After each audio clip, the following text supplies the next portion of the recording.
hypothesis would be that the difference between our control and the reduced sugar is less than or equal to 0?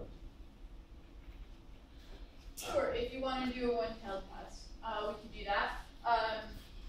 But basically, we want the result to be comparing this to 0 in some way. So I'm going to call these reduced sugar and control, and we want this to equal 0.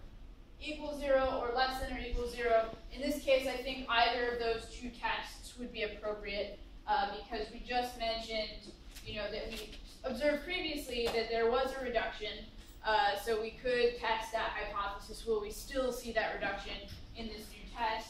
I'm going to go with the more conservative kind of two-tailed test in this case, just to keep it a little bit simpler, I think, for now.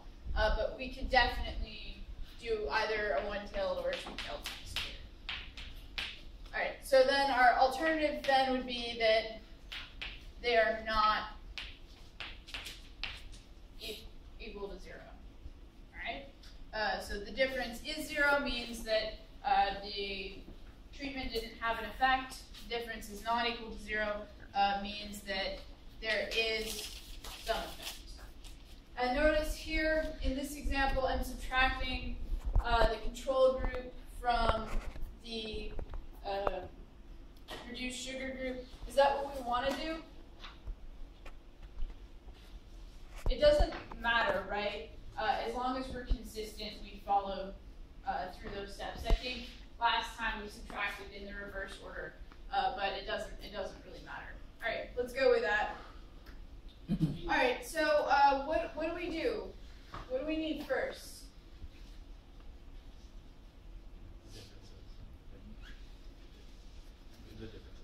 Differences. Can we take differences here? We need a difference between something. Differences between means? Is this person here the same as this person here? No. No, these are independent groups, so we can't get different scores, but we do need differences. What differences do we need? Means? Differences between the means. So the first thing then would be to get the means, right? So in Excel, we know that that's really easy. We don't have to do really any work to do that. Just select and tell it to average. So these are going to be our means. And we can even just copy this formula over here to get the means of the reduced sugar group. Good. Make that a little bigger. Good. All right, so we've got our means. Now let's get the difference between the means. So I'm going to write that here. The difference is going to be, so which one do we subtract first? Or which one is first term? Reduced sugar. Reduced sugar minus, and then the control. And that's because we want to be consistent with what we wrote in our hypothesis. Otherwise, it'll be difficult to interpret our result. All right. Here it's okay a little bit because we have a two-tailed test. But if we had that one-tailed test, it would be really important to make sure that we were subtracting in the right order. All right.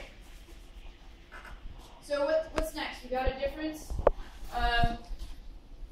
What else do we need to get a t-test? We remember our t formula. T equals the difference between the reduced sugar sample minus the control, right? Still subtracting in the same order, divided by standard error, right?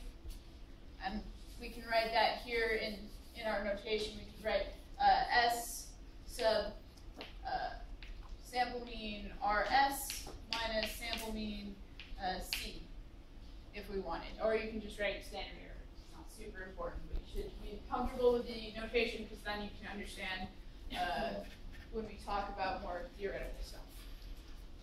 All right, so that's the formula we need. So what do we need next? We've got our difference between means. We've got the top taken care of. What do we need to do the bottom? Okay, yeah, we need the standard error, right? That's in the bottom. What do we need to get the standard error? Variances. Yeah, so let's go ahead and calculate actually, I'll get our standard deviations and our variances. It'll help to look at each.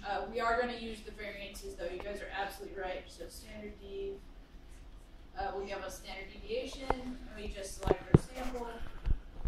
And then our variance term, variance, and we select these guys again. And there we go. So let's copy those over. All right, so we've got 5.8 and 4.9 as our standard deviations. Those look kind of similar, maybe not perfectly similar. The 34 and the 24 look more different because they're squared, so the difference is going to be amplified. So what do you guys think? Should we pool? Should we not pool?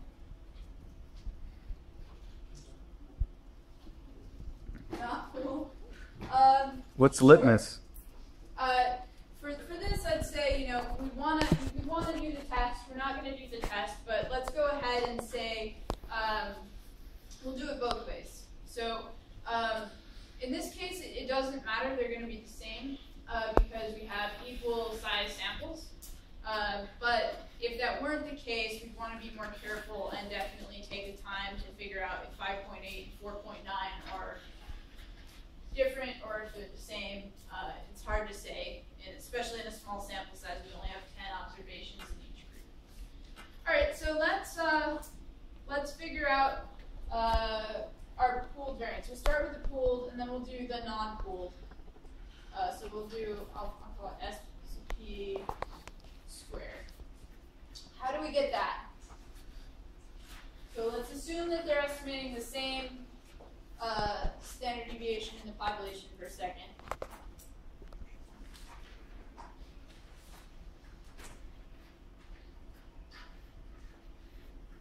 This is going to be our pooled SD example. So these are estimating the same thing. How do we get our pooled variance?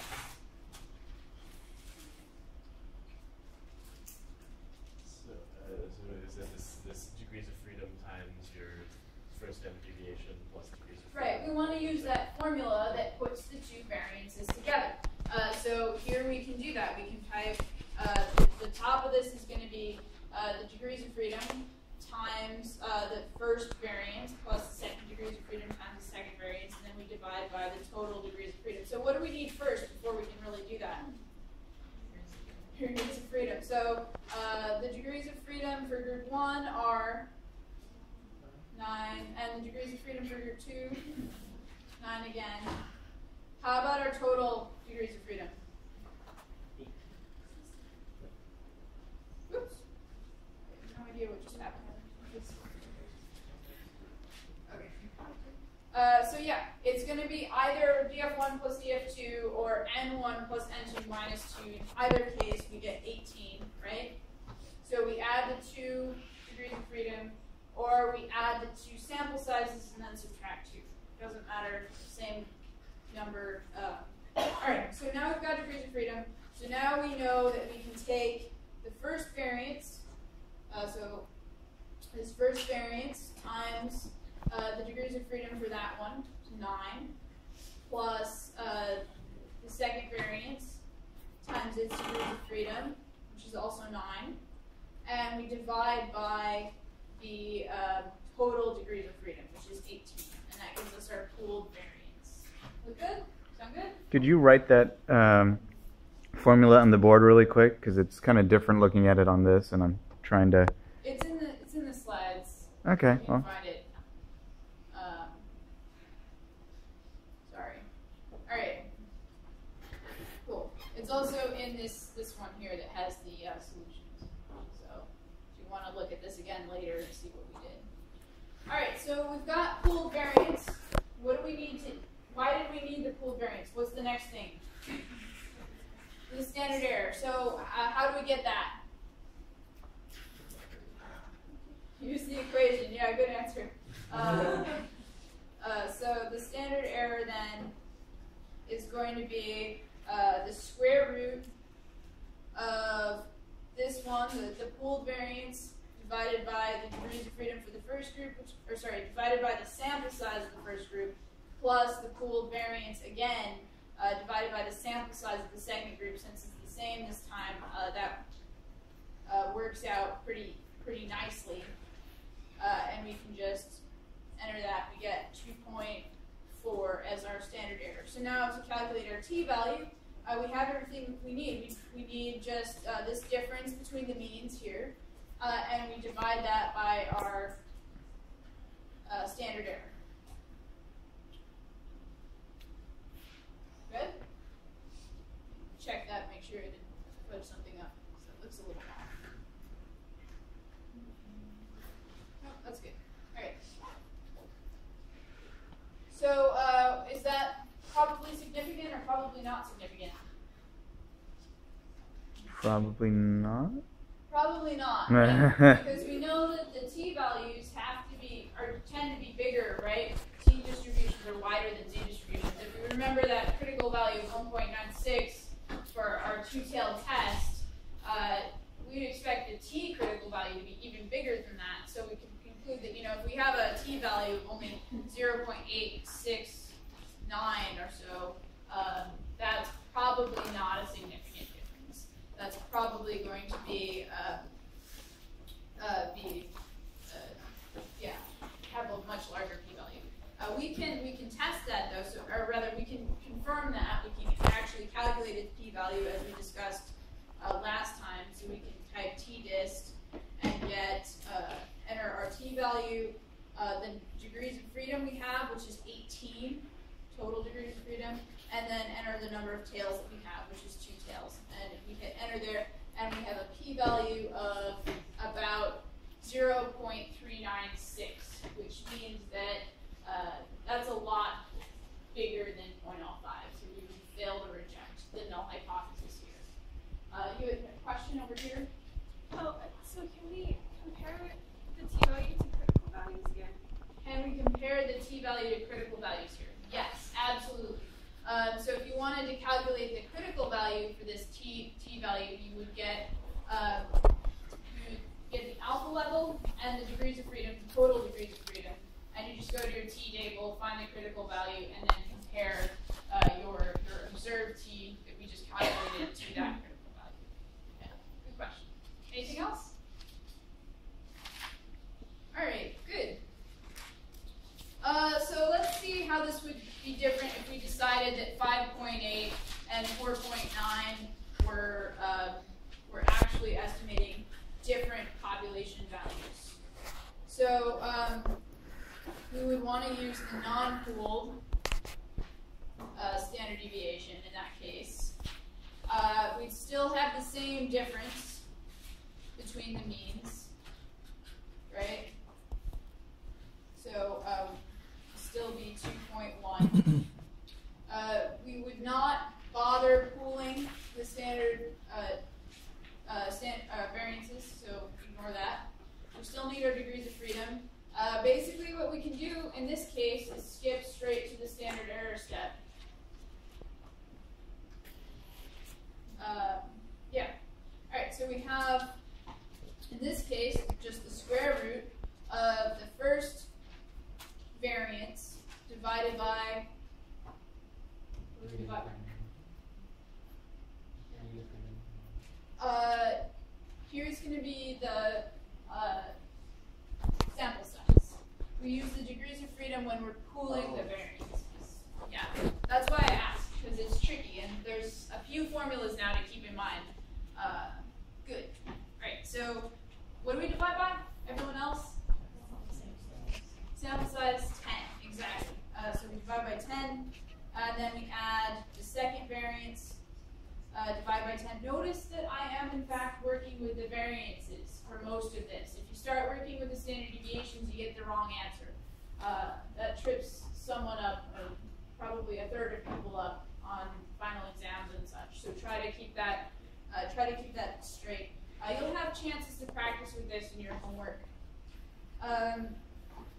All right, so we get basically the same thing here, and that is because we have equal sample sizes. If we had unequal sample sizes, these would give us very different things. But here it's okay. So we get the same t-value because we have the same And in general, for exams and such, I will either tell you the results of Levine's test, or I will say use the pooled variance, or use the non-pooled variance, or something like that. Sound good? Make sense? There'll be some opportunities to practice these in your homework. Your homework is some questions from textbooks. So I posted basically copies of pages from textbooks, and I told you in the assignment which numbers to look at. There's also some kind of, I'm sorry about this, but there's some handwritten instructions on those pages. So follow those as well. It'll give you a little bit more guidance than what's given in the question. So that's for homework 5, and that'll be due on Tuesday. It'll also cover confidence intervals, which we're going to cover next. So are there any questions about this before we move on?